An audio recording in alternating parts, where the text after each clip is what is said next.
Mas voltando à pergunta, eu perguntaria por que Deus teria que imunizar Maria do pecado para que Jesus nascesse? Ora, se Jesus, todo santo que é, ao entrar no mundo pecaminoso, mergulhado no pecado que é este mundo, ele não se contaminou com esse mundo, porque ele se contaminaria no ventre pecaminoso de Maria. Eu acho que é, guardadas as devidas proporções, a mesma lógica. Então, Maria não precisava ser santa ou isenta do pecado original ou de qualquer outra coisa para gerar um Jesus santo. Deus, por meio do seu Espírito, não está limitado a esses tipos de circunstâncias. Então eu entendo de novo que é um non sequitur, né? Não se segue essa perspectiva. E a tradução é católica, não é minha.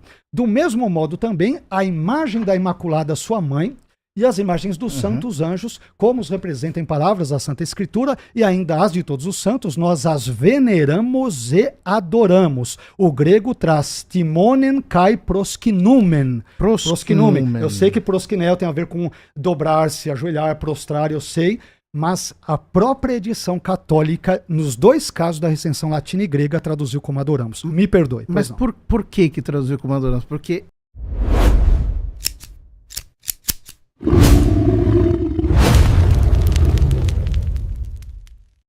entrando na questão da Mariologia, eu vou tentar falar aqui bem breve pelo tempo, o que acontece? Quando nós falamos dos dogmas marianos, eles em geral, como eu brevemente adiantei, são todos razoavelmente recentes e talvez nós tenhamos aqui, talvez não, eu diria que até tenhamos uma concordância quanto à questão do Theotokos, né? Desde que se explique que Maria é mãe de Deus, não é mãe da Trindade, para explicar para quem ora nos assiste, Maria não é mãe do Deus Pai, não é mãe do Deus Filho e não é mãe do Deus Espírito Santo. Maria é mãe do Deus homem Jesus, do Deus que se fez homem na pessoa de Jesus. Se isto for crido assim, eu não tenho maiores problemas em entender Maria e conceituá-la como Theotokos a partir desse tipo de cerca e de restrição que aqui coloquei. Por outro lado, nós temos vários dogmas marianos, como eu estava dizendo, que são bem tardios na história da igreja. O dogma da Imaculada Conceição, por exemplo, ou seja, a crença de que Maria foi preservada do pecado original desde o primeiro instante da sua concepção, ele foi proclamado só no final meados, na verdade, do século XIX pelo Papa Pio IX, em 1854, né? Através da bula ali Inefabilis Deus, Deus inefável. Já o dogma da virgindade perpétua, ou seja, Maria foi virgem antes, durante e após o nascimento de Jesus, foi definido, ao que me consta, solenemente no Concílio de Latrão, em 649, sob o Papa Martinho I. E por fim, o dogma da Assunção, ou seja, Maria ela foi assunta ao céu com o corpo glorificado, foi proclamado pelo Papa Pio XII em 1950, ou seja, há 75 anos, através da Constituição Apostólica Munificentissimus Deus, isto é, Deus generoso. Esses tipos de perspectivas marianas, aqui nós temos alguns problemas a meu ver. O que acontece? O que esses três dogmas brevemente citados por mim têm em comum na minha maneira de vê-los ou lê-los? Eles têm em comum três elementos. Primeiro, nenhum desses dogmas, da Imaculada Conceição, da Virgindade Perpétua e da Assunção, se encontra de novo na Bíblia. Claro, como protestante, defendendo só a Escritura, é complicado vê-los na Bíblia. E tem, inclusive, vários teólogos católicos que, honestamente, não estou dizendo que o senhor, ao dizer o contrário, não seja honesto, não é isso, né? Mas eu estou dizendo que eles também acabam dizendo isso. E se tivermos tempo, talvez eu citaria um ou outro. Segundo, esses dogmas eles são tardios, como mencionamos. Eles datam dos séculos 19º, 7º, 20º século, quer dizer, há poucos anos, né? E terceiro, esses dogmas marianos eles não foram consensuais ao longo da história da igreja também. Embora um ou outro, ou vários, eventualmente dos pais da igreja possam defendê-los e formulá-los nas suas homilias, nos seus comentários, também não há um consenso a esse respeito, mas para não monopolizar a fala, eu paro por aqui. Só para dar um chorinho final sobre o primado, a transferência eu não considero ilegítima porque, como eu tinha mencionado, há uma analogia entre Pedro e Arão, transfiguração, Êxodo 34, etc., sumo sacerdote, Caifás, na função de sumo sacerdote e, portanto, uma infabilidade ligada ao ofício. E também não acho que é um non sequitur, que o mesmo princípio da cumulação nós poderíamos aplicar às menções de Pedro no Novo Testamento e enxergar aí o esboço daquilo que é a doutrina da infalibilidade e da primazia. Sobre Theotokos, né? sobre Mariologia. Bom, a primeira coisa que a gente tem que entender é que quando a igreja diz que Maria é mãe de Deus, ela está professando uma verdade de fé cristológica. Ou seja, Cristo é uma pessoa divina com duas naturezas, uma natureza divina e uma natureza humana. Mas ele é uma pessoa divina. E a maternidade se predica da pessoa, porque o sujeito que está ali é Deus. Ora, uma vez que ela é a doadora da humanidade santíssima, de Cristo, a doadora no sentido de que é, como dizia Santo Agostinho, sine semine. Sine semine virilis, sem o sêmen do homem, né? Cristo foi formado dela, ou como diz São Paulo na Carta aos Gálatas, a única menção mariana que ele faz, né? O Deus enviou seu filho, nascido ex muliere, nascido de mulher, e no grego me parece que é exatamente isso que está no latim, ex muliere, ou seja, indica um procedimento de origem. Ou seja, como doadora da humanidade santíssima de Cristo, ela tem relações únicas com ele. Relações que são exclusivas, que só ela tem com ele e só ele tem com ela. Então, a doutrina católica toda será entendida a partir dessa relação única, exclusiva, que nós, dentro desse círculo que nós poderíamos chamar círculo hipostático, círculo da união hipostática. Ela realmente é a progenitora de Deus enquanto homem, na sua humanidade santíssima. Ora, a Imaculada Conceição se depreende como uma necessidade dessa cooperação exclusiva de Maria na obra da redenção. Ou seja, Deus se encarnou nela e dela, e isso é único e exclusivo dela, o que, portanto, demanda um privilégio da parte de Deus que a imunize do pecado. Como é que isso, dentro da lógica do pensamento católico,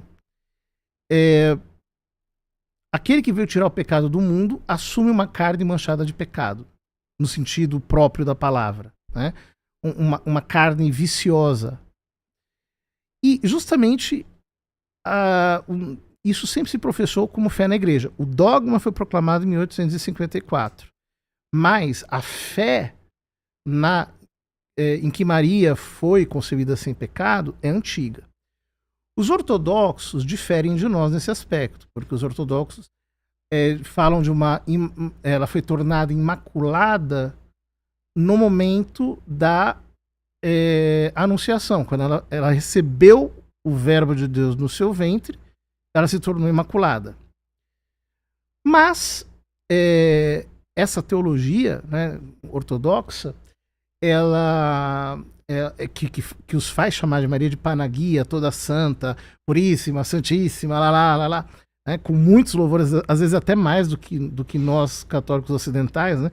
Você pega o Acatistos, que é uma oração oriental, é uma sucessão de louvores à Mãe de Deus.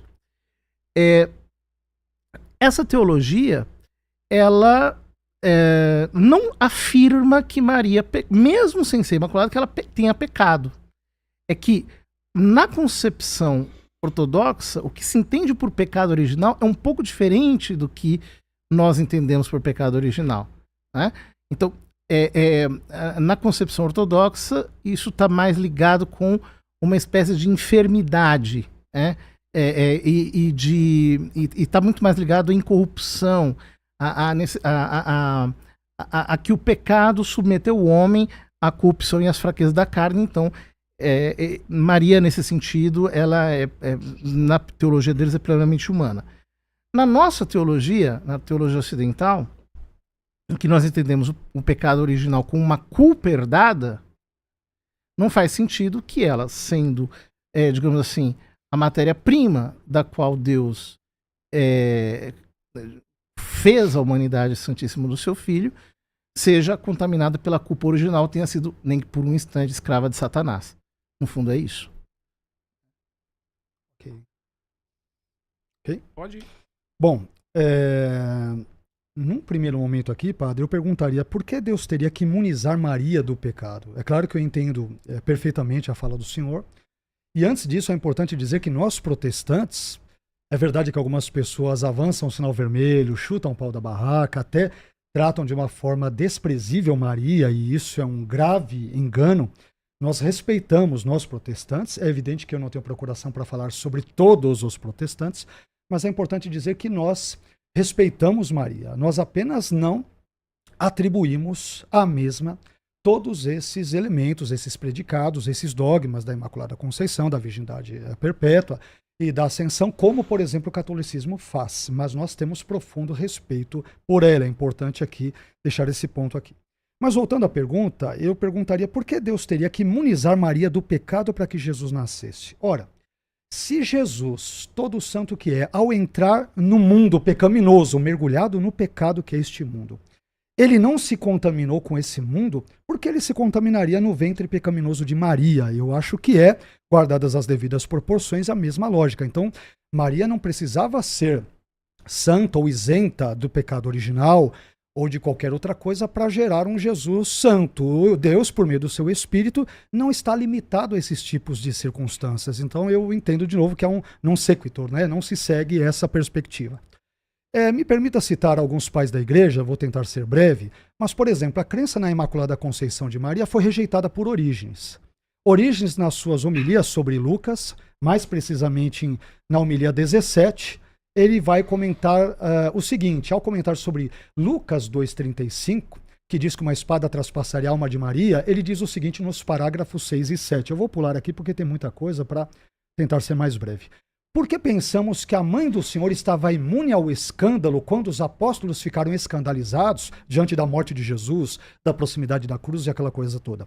Se ela não sofreu escândalo na paixão do Senhor, ela é Maria, então Jesus não morreu pelos pecados dela. Mas se todos pecaram e estão destituídos da glória de Deus, Romanos 3,23, mas são justificados pela sua graça e redimidos, então Maria também ficou escandalizada naquela época.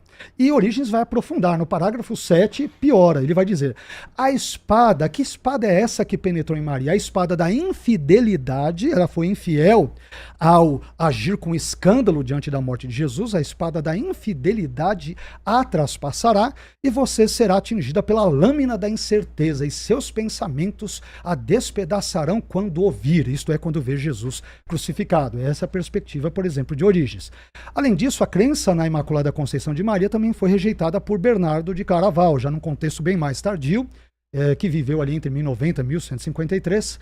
Na sua carta 174, ele vai dizer, entre outras coisas, o seguinte: se, portanto, antes de sua concepção, ela, isto é, Maria, não poderia ser santificada, visto que ela não existia antes, é evidente, nem na própria concepção, por causa do pecado que era inerente a ela, ou seja, a Maria. Bernardo está falando do pecado original, é inerente a ela, né? E ele vai dizer que resta crer que ela recebeu a santificação a existir no útero após a concepção, o que, ao excluir o pecado, tornou seu nascimento santo, mas não a sua concepção. E aí ele vai dizer que essa ideia de santidade no nascimento, a ninguém foi dado ser concebido com ele, com esse tipo de santidade, o que inclui, evidentemente, nessa perspectiva Maria. Ele cita várias outras coisas, mas eu quero pular aqui para a fala de um teólogo católico, talvez conhecido do senhor, que é o Afonso Murad, né? Um doutor na teologia católica, o senhor deve obviamente conhecê-lo, não conheço pessoalmente, mas li a obra dele, e ele vai dizer o seguinte sobre o dogma da Imaculada Conceição. Por exemplo, a crença na Imaculada Conceição não foi consensual no decorrer da história da Igreja. E ele vai citar Bernardo de Claraval, que eu acabei de citar aqui. Ele apenas vai citá-lo brevemente, eu citei com mais detalhes. Grande devoto de Maria, São Bernardo de Claraval não a aceitava, por considerá-la incompatível com a universalidade do pecado original, ou seja, a perspectiva chamada protestante. E aqui tem outro elemento importante, padre, e eu acho que bem delicado também, que eu vou citar, e eu vou pegar um gancho porque envolve a adoração a Maria. Eu não vou citar com detalhes porque eu não vou ter tempo, né? Mas, por exemplo, quando nós pegamos a veneração das imagens sagradas no 4º Concílio de Constantinopla, que é o 8º Concílio Ecumênico e que se dá na sua 10ª sessão, ali 869 a 870, isso está na obra do Compêndio dos Símbolos, Definições e Declarações de Fé e Moral da Paulinas e da editora Loyola, editoras católicas. Tem algo aqui que assusta os protestantes. E é por isso, por exemplo, que muitos protestantes vão falar, tá vendo, o católico é idólatra. Por quê? Por causa de textos como este que eu vou ler, entre outros. Então eu vou ler aqui, tem aqui o texto latim, o texto grego, eu vou ler em português bem rápido aqui, qualquer coisa me corte. Vamos lá. Do mesmo modo também, esse documento desse concílio, do mesmo modo também a imagem da Imaculada, sua mãe e genitora de Deus, Maria, e além disso pintamos também as imagens dos santos anjos, como os representam em palavras a Divina Escritura, mas também as imagens dos apóstolos, tão dignas de louvor, dos profetas, dos mártires, dos varões santos, igualmente de todos os santos, nós os honramos e adoramos. É o que diz. Qual é a palavra grega? Texto. Aqui a palavra grega, eu estou lendo uma recensão que é latina. Ela vai dizer honoramos et adoramos. Eu vou citar já a grega. Latim, eu vou citar agora a recensão grega. Citei primeiro a latina. Eu vou citar rapidinho para não pegar o seu tempo, tá, padre? Rapidinho. Agora a recensão grega. Agora eu vou responder sua pergunta. Do mesmo modo também, e a tradução é católica, não é minha. Do mesmo modo também, a imagem da Imaculada, sua mãe, e as imagens dos santos anjos, como os representam em palavras da Santa Escritura, e ainda as de todos os santos, nós as veneramos e adoramos. O grego traz timonen kai proskinumen. Proskinumen. Eu sei que proskinel tem a ver com dobrar-se, ajoelhar, prostrar, eu sei, mas a própria edição católica, nos dois casos da recensão latina e grega, traduziu como adoramos. Me perdoe. Mas por que traduziu como adoramos? Porque orare, os, boca, ad, é beijar. Então tem o mesmo sentido etimológico do grego. Mas não está falando de latria. Se ele quisesse falar de adoração no sentido de idolátrico, teria usado a palavra latria. Mas vamos lá. Tem bastante coisa que o senhor falou. Por que Deus precisaria imunizar Maria do pecado? Porque o desígnio da criação ele não é maior que o da redenção. E se Deus criou Eva sem pecado, ele não poderia ter criado Maria em pecado. Uma vez que nós temos já desde os padres da igreja muito antigos a analogia entre Maria e Eva e Cristo novo Adão.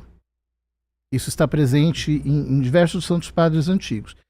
Porque o anjo a chama de Recharitomene, inclusive como nome próprio.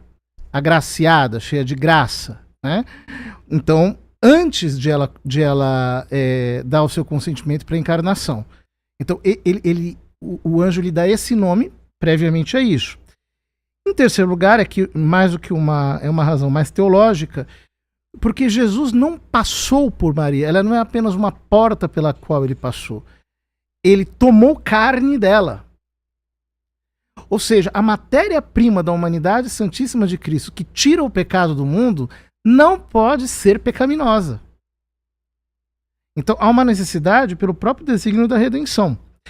Claro que padres da igreja como Orígenes não é padre da igreja, é um escritor eclesiástico, porque, enfim, caiu em heresia e tem outros problemas, mas os padres da igreja, algumas vezes sim, São Bernardo, etc., eles têm dificuldade em lidar com a ideia da Imaculada Conceição porque ela parece relativizar a redenção universal de Cristo. E ela mesma diz no Magnífica, a minha alma magnifica o Senhor, meu espírito exulta em Deus, meu Salvador. Ou seja, Cristo a salvou também. O problema é um modo de salvar. A Imaculada Conceição não é uma espécie de exceção na universalidade salvífica de Cristo. Cristo a salvou por antecipação. Do mesmo jeito, eu posso salvar alguém que foi jogado num rio, eu posso lá mergulhar e tirar a pessoa do rio, ou eu posso salvar preservando a pessoa de cair no rio.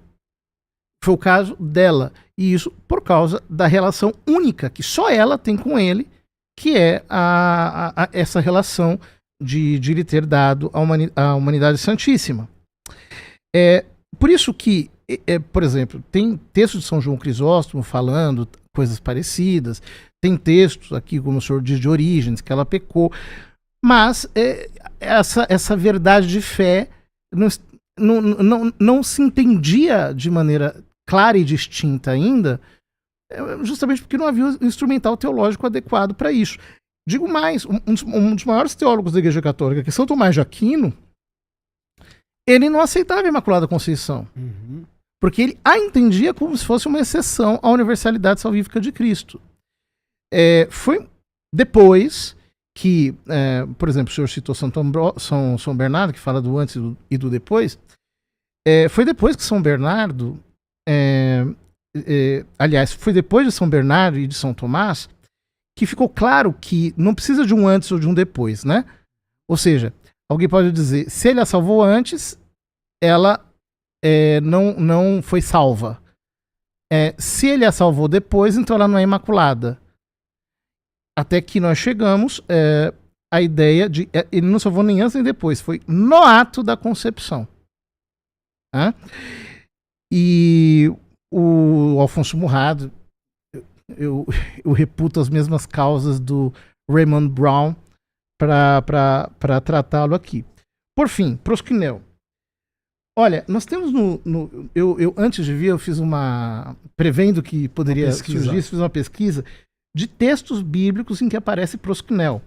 Abraão se prostra diante dos 3 homens, Gênesis 18. Ló se prostra diante dos 2 anjos, Gênesis 19. Jacó se prostra diante de Esaú 7 vezes, Gênesis 33. A família de Jacó se prostra diante de Esaú, Gênesis 33, 6, 7. Os irmãos de José se prostram diante dele, Gênesis 42. Mais uma vez, os irmãos de José se prostram diante dele, Gênesis 43. Judá e seus irmãos se prostram diante de José, Gênesis 44. Jacó se prostra sobre o seu cajado, Gênesis 47. Depois, o povo se prostra diante de Moisés. Moisés se prostra diante de seu sogro, Êxodo 18, 7. Enfim, tem mais. Tem aqui várias páginas aqui, pelas 4, 5 páginas de citações de prosquinel, que não é idolatria. Então, é muito importante diferir as duas coisas. Quer dizer, o culto de latria, que é exclusivo de Deus, nunca foi dado a Maria e aos santos. E os próprios reformadores reconhecem isso, que nós temos o mesmo Deus, nós todos cremos na Santíssima Trindade. Ok? Podemos. Bom, vamos lá. No caso desses vários personagens que se prostram, padre, na Bíblia, é verdade, mas eles se prostram, o senhor citou o contexto, sobretudo veterotestamentários, e essa ideia de você se prostrar diante de alguém, por uma questão cultural, de deferência no Antigo Oriente Próximo, não só em Israel, mas nas nações circunvizinhas a Israel no Antigo Oriente Próximo, era comum.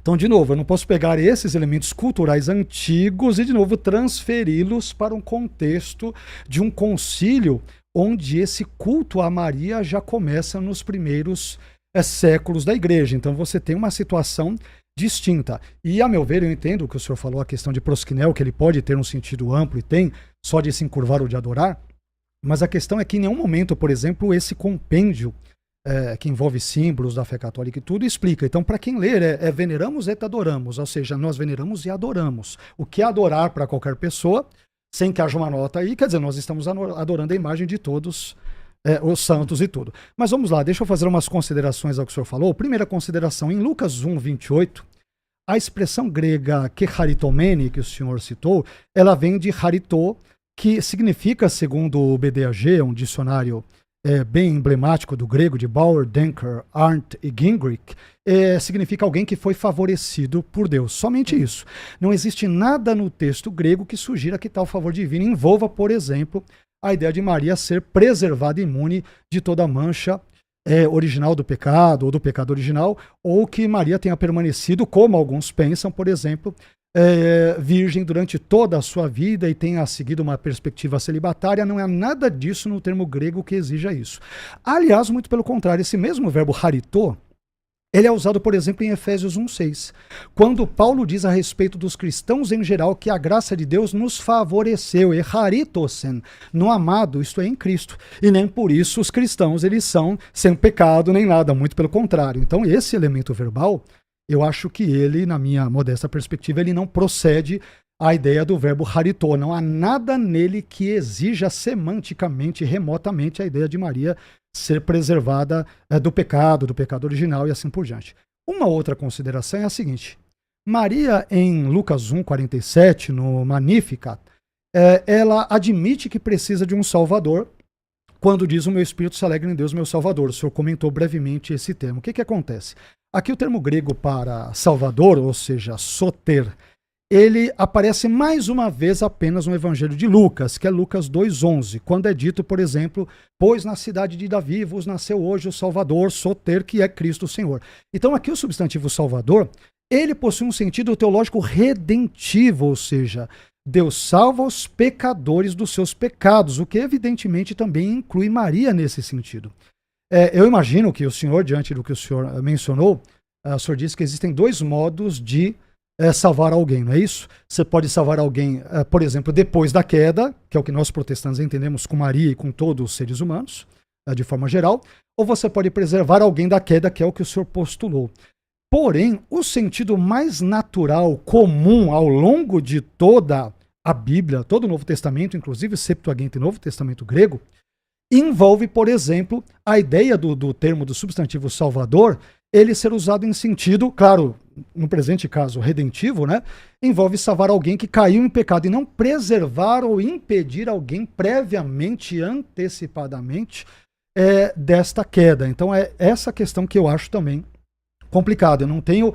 É uma explicação interessante, mas eu não a vejo como bíblica. Quer dizer, olha, eu louvo a Deus, o Senhor, no Magnificat, que é o meu Salvador. Obrigado porque o Senhor me preservou de cair na queda. Não, Deus, Jesus é o Salvador de Maria porque ela também é pecadora. É a leitura mais natural do texto. A não ser que você talvez leia o texto, e nenhum de nós é neutro, é evidente, mas o leia com os olhos mais dogmáticos. Uma outra perspectiva que eu diria, uma terceira consideração, é a seguinte: a Bíblia é clara ao dizer que o pecado afetou todos os seres humanos sem exceção. E isso evidentemente inclui Maria. Se não, acompanhe por favor o meu simples silogismo. Premissa 1. Todo ser humano peca. Premissa 2. Maria foi um ser humano. Conclusão. Logo, Maria pecou. Então, se as duas premissas são verdadeiras, segue-se que a conclusão é verdadeira. Além disso, esse conceito de pecaminosidade universal da humanidade encontra apoio farto nas Escrituras. Romanos 3,23, Paulo diz que todos, pantes, pecados e destituídos, estão na glória de Deus. Não há nenhum elemento indicativo no seu contexto de que haja exceções a essa regra. Além disso, 1 João 8, eu vou terminar com esse texto, diz que se dissermos que não temos pecado, enganamos-nos a nós mesmos e não há verdade em nós. Se Maria pudesse dizer que ela não é pecadora, ela seria mentirosa e poderia piorar ainda mais o seu estado enquanto pecadora, como todos nós somos diante de Deus. Bom, 1 João 8 não me parece uma afirmação mariológica, não é essa preocupação nem de João, em João 1,8, nem de Paulo, em Romanos 3,23. Ele está fazendo realmente uma afirmação universalista. E, ao mesmo tempo que eles estão fazendo uma afirmação universalista, ou seja, mais uma vez, não se trata de doutrina mariológica, mesmo nesse caso, ela não é uma exceção à regra. Porque um modo de salvar é o que faz com que ela seja preservada. Ou seja, se não houvesse uma ação de Deus, uma ação preservadora de Deus, ela seria pecadora. Então, Deus é o seu Salvador, em previsão dos méritos de Cristo, inclusive. Essa é a doutrina da Igreja Católica. Depois, o senhor fala de recaritomene, haritó, significa ser favorecido. E é muito interessante porque quando nós lemos no capítulo 1 de São Lucas, o anjo diz: achaste graças diante de Deus. Que é a mesma expressão que aparece para Noé. Noé achou graça diante de Deus. Gênesis 6. Gênesis 6. Ou seja, Noé foi preservado do dilúvio. Então nós temos aqui um paralelo de preservação. E inclusive Deus fez com que a arca fosse betumada para que a água não entrasse na arca, né? E aqui, mais uma vez, nós temos uma imagem dessa preservação da inundação do pecado. Sobre a virgindade perpétua, ela eu precisaria conferir melhor essa questão do Concílio de Latrão em 649. Agora, realmente, eu não me lembro se foi ali. Mas a virgindade perpétua também é uma verdade que foi crida pela Igreja desde tempos imemoriais. A contestação à virgindade de Maria é que é recente. São os reformadores, eu acho que nem Lutero e Calvino, os dois acreditavam na virgindade perpétua. Foram alguns reformadores mais próximos de nós que colocaram em dúvida a virgindade perpétua de Maria. Por quê? Né? Porque você veja, quando o anjo lhe diz que Maria, achaste graça diante de Deus, eis que conceberás e darás à luz um filho, porás o nome de Jesus, etc. Ela diz, como assim? Eu não conheço homem algum. E aí, só que, veja bem, logo no versículo 26 diz, quando Isabel estava no 6º mês, o anjo Gabriel foi enviado por Deus a uma cidade da Galileia chamada Nazaré, a uma virgem prometida em casamento a um homem de nome José, da casa de Davi. Como é que ela diz aqui, não conheço homem algum? É uma incoerência interna do texto. Ou seja, isso deflagra, isso demonstra a não intenção marital do ponto de vista de consumação carnal. Ora, sempre ao longo da história da Igreja, a virgindade perpétua de Maria foi inclusive defendida contra os... O senhor sabe, o senhor é especialista em estudos judaicos, o senhor sabe das calúnias que os judeus na época lá do Talmud fizeram contra o Nosso Senhor, fizeram que ela tinha sido violentada por não sei quem, por um romano, tal, que Jesus era bastardo, né? Exato. Essas coisas que eles falavam. Exato. Então, veja, justamente para defender, inclusive, a concepção virginal de Cristo, desde muito cedo a Igreja professou a sua fé na virgindade perpétua de Maria. E todos os textos que parecem relativizar isso não provam o contrário. Ou seja, a contestação da virgindade perpétua é que precisaria ser provada. E, francamente, não me parece haver prova alguma que prove efetivamente que ela não tenha sido virgem, ou que ela tenha tido outros filhos além de Jesus. O que seria também muito ilógico, né? Você tem Jesus como filho. Jesus passou por você virgem, consagrou ali a sua virgindade. Ah, mas eu não estou muito satisfeita com Jesus, eu quero ter um outro filho. Né? Não tem muito sentido, inclusive humano, nisso aqui. Ok.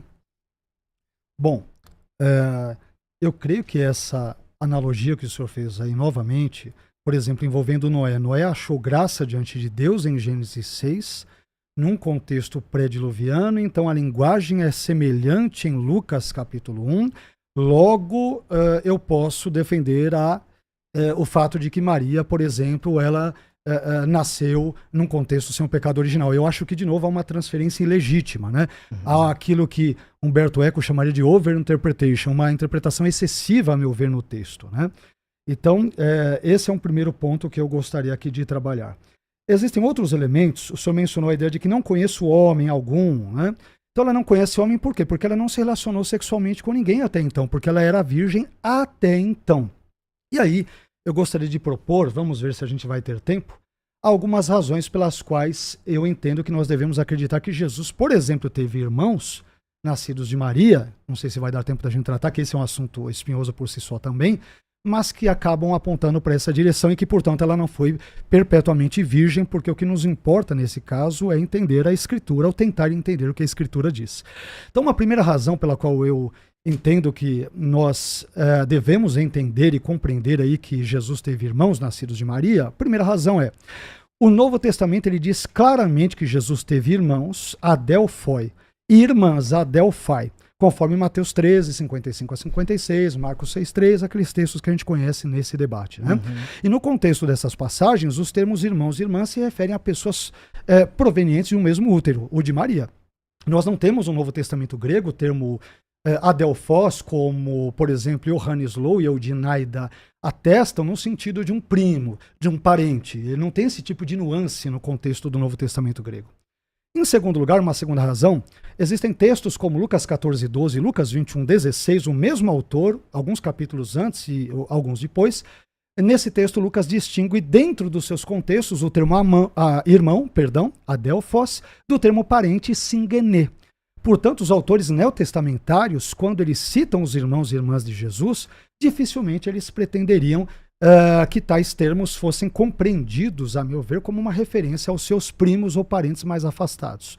Uma terceira razão é a seguinte: se os autores bíblicos quisessem identificar os irmãos de Jesus claramente como parentes ou primos, pessoas mais distantes na família, como é sugerido, via de regra, pelo catolicismo, eles poderiam ter empregado outros termos mais adequados, mais certeiros, disponíveis, inclusive, na sua época, que eles poderiam usar para explicitar, como, por exemplo, singene, parente, que aparece em Lucas 21:16, João 18:26, Atos 10:24, Romanos 16, versículos 7 e 11, e anepsios, primo, que aparece ali em Colossenses 4:10, que é o que parece um rapax legome, não é único, né?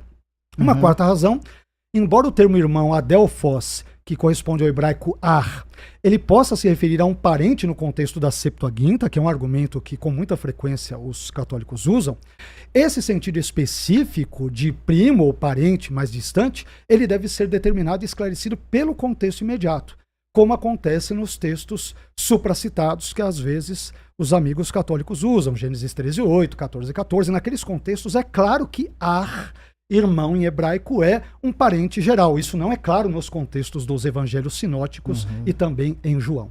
Uma quinta razão, e eu vou tentar aqui até onde der, depois eu passo, eu preparei várias aqui. Mateus 1:25 diz a respeito de José que este não a conheceu, isto é, não conheceu Maria até o dia em que ela deu à luz um filho e ele o chamou com o nome de Jesus. Estou usando a tradução da Bíblia de Jerusalém. A expressão até que, ela vai traduzir o grego reos, como nós sabemos, e sugere que Maria ela se manteve virgem apenas até o nascimento de Jesus. E após o nascimento de Jesus, Maria e José se conheceram sexualmente. Aliás, esse sentido de reos, até aquele contexto seguinte, por exemplo, e que não isso vai significar que ela ficou perpetuamente virgem, esse sentido aparece, por exemplo, em Mateus 14:22, Mateus 17:9, 18:34 e vários textos. A propósito, o léxico grego-português, baseado em domínios semânticos de Johannes Low e Eudinaida, na página 574, diz que a preposição temporal reus em Mateus 1:25 significa, abre aspas, a extensão de tempo contínuo até se chegar a determinado tempo, até que há, por fim, e assim sucessivamente. E aí, conforme tiver eventualmente mais tempo, eu sei que eu falei bastante coisa e tente tratar do jeito que eventualmente der, mas eu passo agora a bola para o senhor para não extrapolar o tempo. Tá bom. Então, assim, falando dos... só uma coisa que eu esqueci de mencionar antes. O silogismo que o senhor disse, a premissa maior seria todo homem peca. Essa premissa, ela não se aplica à humanidade santíssima de Cristo. Ele é verdadeiro Deus e verdadeiro homem. Mas aí eu diria, então todo Deus homem peca. Jesus, ele é diferente, ele não é só homem. Então, ele é Deus homem, o silogismo não se aplica a ele. Então eu posso dizer que Maria é diferente porque as relações que ela tem com a humanidade santíssima dele são únicas. Ou seja, vale a mesma excepcionalidade. Nenhum ser humano tem as mesmas relações que ela tem com ele. Sobre os irmãos de Jesus, primeiro o aspecto semântico, né?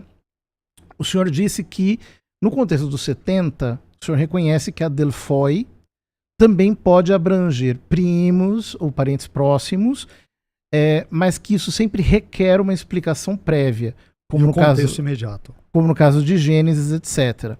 Porém, o que importa no caso é perceber que o campo semântico de adelphoi é mais amplo que o de anepsios, ou seja, primo é primo, adelphoi tem um campo semântico mais vasto, e aí a prova dos 70 ela é útil nesse caso, inclusive fora das escrituras, porque também irmãos é utilizado adelphoi em sentido mais amplo ali fora.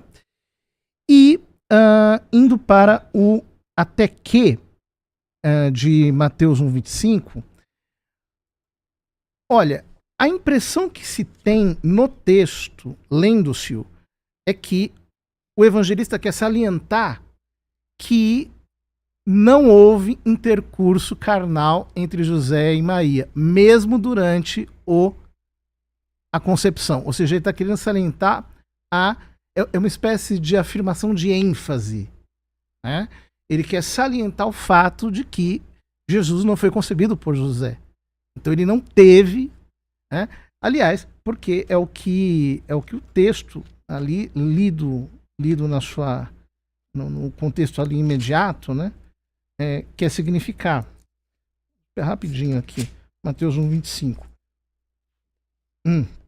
Ao despertar do sono, José fez o que o anjo do Senhor lhe havia ordenado e acolheu sua mulher. O que é acolher a sua mulher na Bíblia? Quer dizer, acolher dentro da tenda.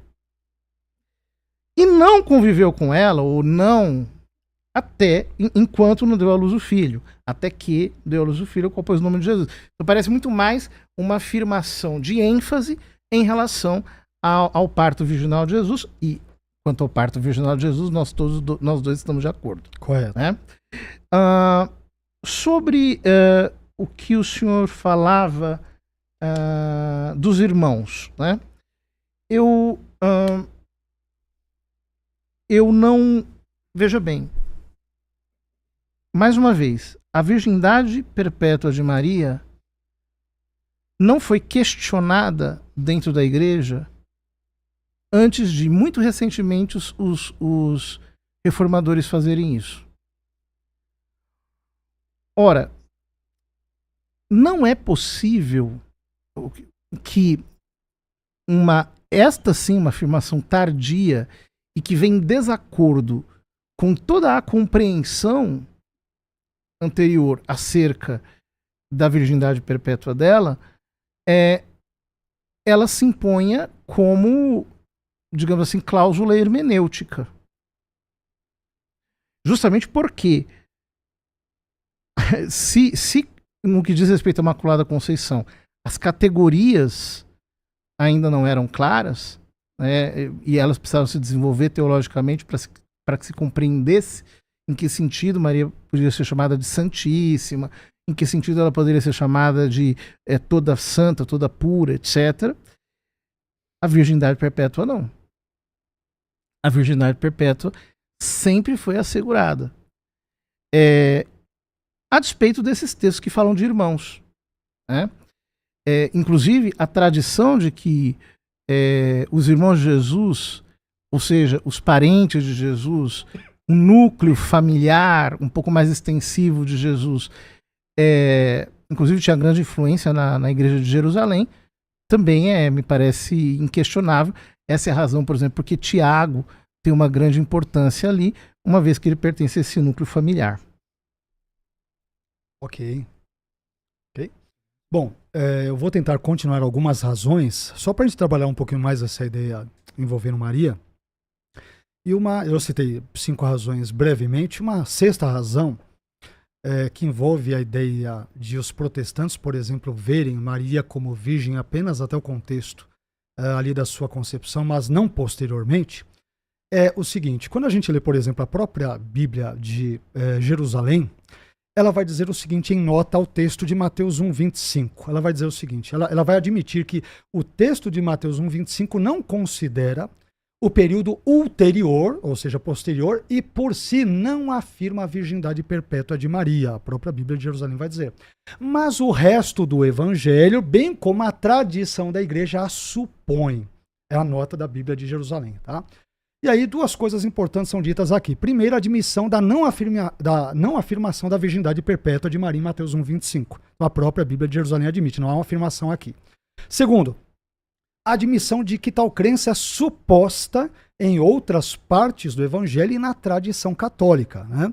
Entretanto, como mencionamos brevemente, textos como Mateus 13, 55 a 56 e Marcos 6, 3, possivelmente outros textos, mas que não dá para citá-los aqui, Lucas 8, 19 é importante para essa conversa, eles vão apontar para uma virgindade temporária e não perpétua de Maria.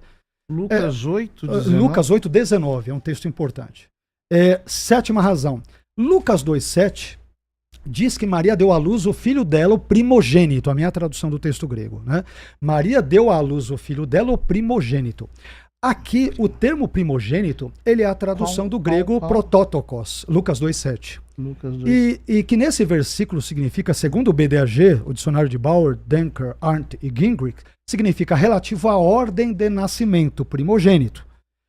Ora, se Jesus foi o filho primogênito de Maria, isto significa naturalmente, a não ser que eu dê uma interpretação bem diferente do que a linguagem sugere naturalmente, significa que Maria teve depois outros filhos posteriormente, os quais foram por conseguinte irmãos de Jesus, conforme Lucas 8, 19 a 21, que eu brevemente citei. E você tem vários outros usos de protótokos. O que acontece? A Bíblia de Jerusalém, ela vai dizer o seguinte: embora o termo primogênito possa sublinhar, ele pode sublinhar aqui a dignidade e os direitos da criança, aquela ideia do primogênito e tal. Só que o sentido mais natural do termo protótokos, no sentido específico do seu contexto, e não numa semântica ampla e descontextualizada, implica a existência, a meu ver, de outros irmãos posteriormente, como Lucas 8, 19 a 21, a meu ver, favorecem essa ideia. Há uma oitava razão que eu separei, oitava e penúltima, para ir nem tão longe, é que o Salmo 69:8, ele possui um caráter reconhecidamente messiânico. Reconhecidamente messiânico. Ele vai dizer o seguinte, eu vou usar a tradução da Bíblia de Jerusalém. Me tornei um estrangeiro aos meus irmãos, um estranho para os filhos de minha mãe. E esse salmo se cumpre em textos como João 7,5, segundo o qual nem mesmo seus irmãos, ou seja, os irmãos de Jesus, criam nele. Não são primos, parentes, os irmãos mesmo dele, que eram incrédulos quanto ao seu messianismo, à sua divindade e assim por diante. Por fim, o léxico grego-português baseado em domínios semânticos, que eu citei já algumas vezes aqui, do Johannes Low e do Eugene Naida, diz que no Novo Testamento grego, o termo grego adelphos possui 4 sentidos fundamentais. Um irmão de sangue, primeiro. Segundo, um seguidor de Jesus ou um irmão na fé. Terceiro, alguém que pertence a uma entidade sócio-religiosa, um patrício, no caso, um judeu. E quarto, uma pessoa que vive próxima de outras pessoas, um vizinho, o próximo, um irmão. Em nenhum desses contextos nós temos a possibilidade de ver primo, por exemplo, com relação a adelphos.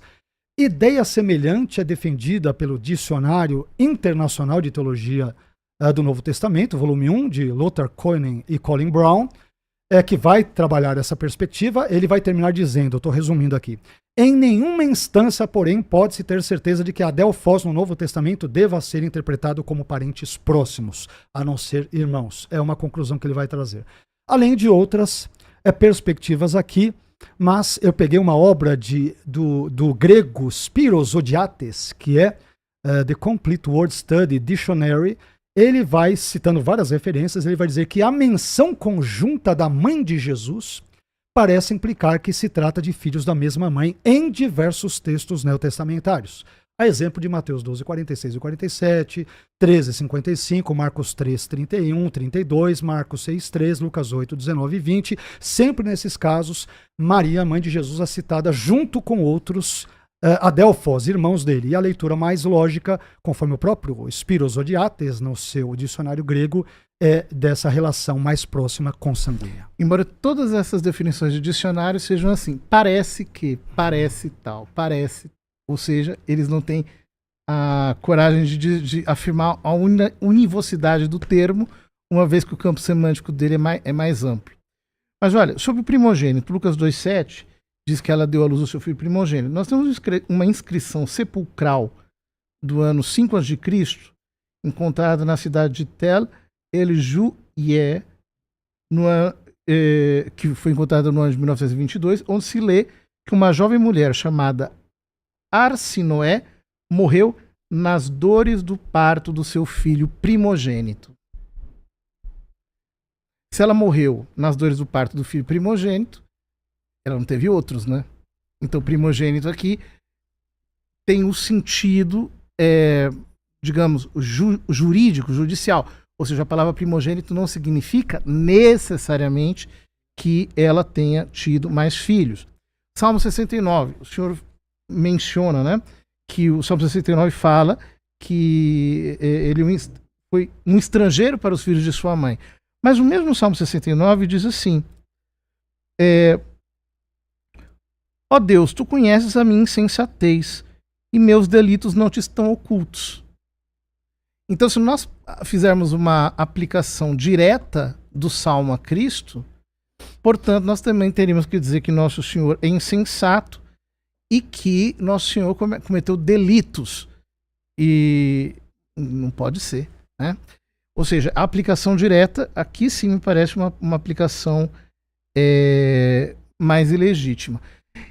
Eu acho que eu respondi às suas... Quer dizer, a conclusão que eu estou chegando é que, desde a minha perspectiva, não está provado que ela não foi virgem. Né? Os textos não provam isso. E a tradição o afirma até muito recentemente. Ou seja, a contestação disso é extremamente tardia. E mais, é interessante o senhor citar a Bíblia de Jerusalém, que também no seu grêmio tem muitos racionalistas. Existe uma piadinha de mau gosto que se faz com os exegetas, dizendo assim que exegeta não é gente. O senhor entende o que eu quero dizer, né? Entendi. Do ponto de vista racionalista da coisa. Sim. Eu nem preciso usar o resto do meu tempo. Fique à vontade. Se quiser. Não, fique à vontade. Pois não, por favor. Só falando que a gente vai fazer uma enquete pro pessoal, tá? E aí você vota aí agora, tá? Com quem você tá concordando mais. E aí você pode votar tanto no... Meu Deus, agora que eu vi o horário, eu não tinha nem visto o horário, agora que eu vi. E também no Padre José Eduardo. O tempo voa, né? Voa. O assunto tá bom, né? Isso que é assunto bom ter um querido interlocutor, né? Uhum. Padre, se o senhor me permite aqui, eu não sei, a gente tá caminhando, acho que é o final. Não, muito pelo contrário. Porque são 10h15 aqui no meu... Eu não sei se falar que era umas 2 horas, eu não quero atrapalhar também. Eu tinha algumas dúvidas, e sinceras, eu tô sendo absolutamente sincero, tá? Certo. Não é pegadinha pra querer, não, são sinceras. Quando a gente fala de Maria, não tem só Maria, tem algumas outras coisas aqui. Mas só pra gente ramificar, eu acho que a gente abordou vários dos temas propostos, né? Acho que foi bem produtivo pra audiência, né? Mas tem algumas falas, claro que eu imagino até hipoteticamente que o senhor falará, mas tem algumas falas de alguns católicos, não que não tenha do lado protestante também, já me adiantando nisso, por exemplo, quanto a Maria, que eu gostaria de saber a sincera opinião do senhor. O que o senhor acha? Quando eu leio essas frases, e olha que eu sou uma pessoa bem habituada à leitura, estudos e tal, mas elas me são chocantes. Eu não sei como que o senhor lida, daí o porquê da natureza da minha pergunta. Então, por exemplo, você tem pessoas, eu acho que eu vou falar, o senhor conhece muito bem, pessoas como Santo Afonso Maria de Ligório, na obra Glórias de Maria, ele vai dizer assim: muitas coisas se pedem a Deus e não se alcançam.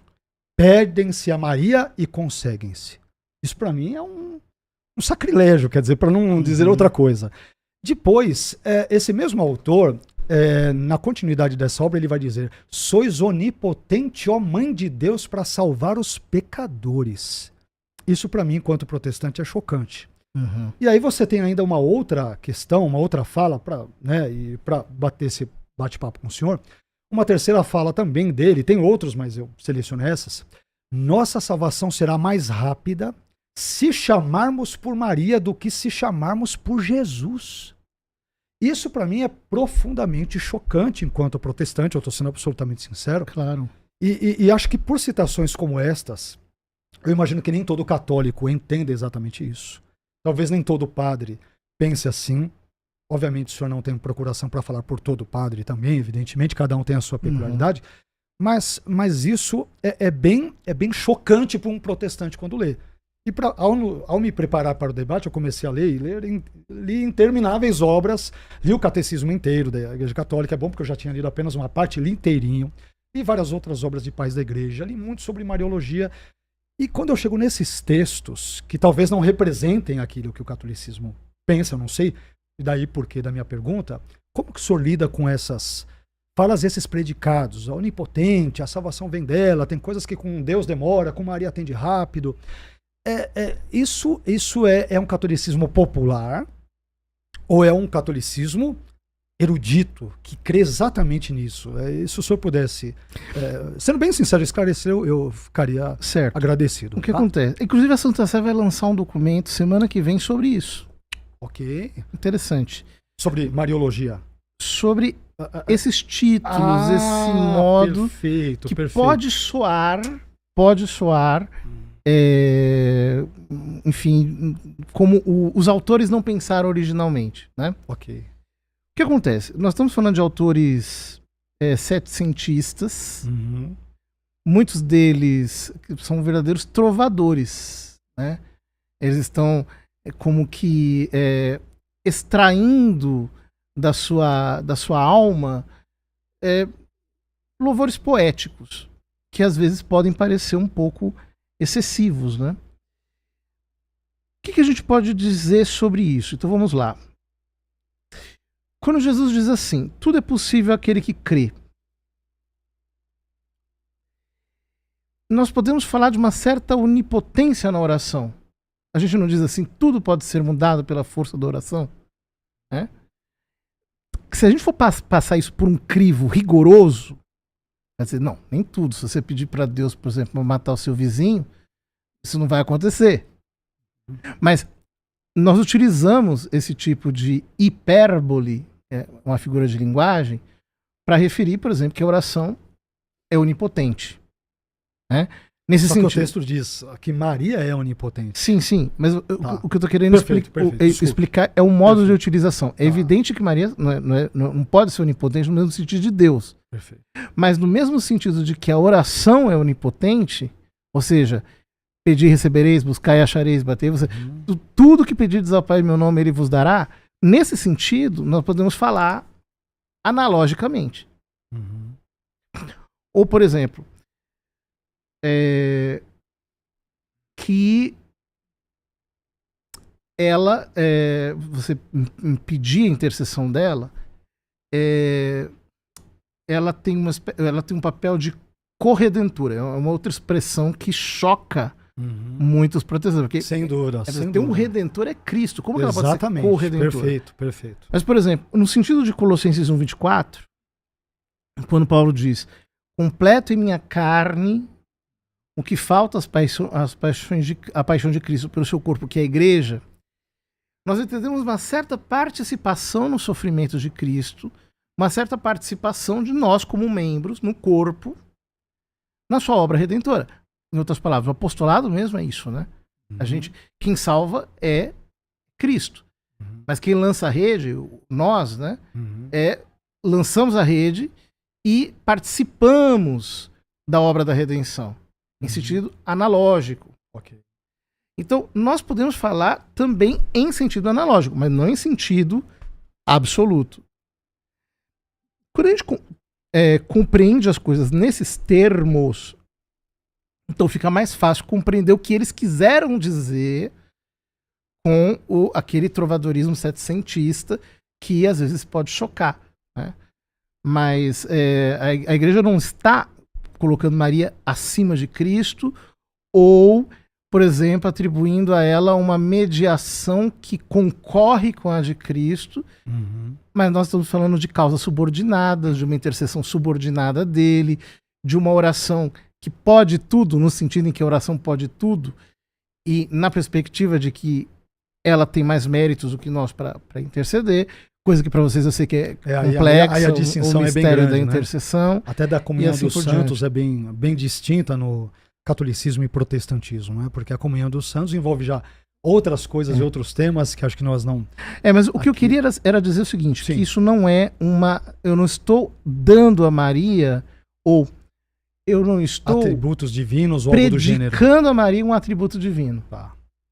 É isso que interessa dizer. Ok, perfeito. Maravilha. A gente pode falar de sólida escritura?